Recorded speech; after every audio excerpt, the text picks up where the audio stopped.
आजपासून आपण चालू करतोय शिव पार्वती यांच्या विवाहाची कथा।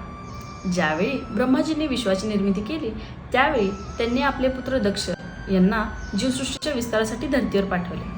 त्यांची पत्नी प्रसूती यांनी बऱ्याच मुलांना जन्म दिला। त्यांचा जन्म जीवसृष्टीच्या कल्याणासाठी व विस्तारासाठीच झाला होता। राजा दक्ष आपले कार्य खूप चांगल्या प्रकारे करीत असल्यामुळे प्रजाही त्यांच्यावर आनंदित होती। पण राजा दक्षला काहीतरी कमी वाटत होती। त्यांना एक अशी कन्या हवी होती जी परिपूर्ण असेल।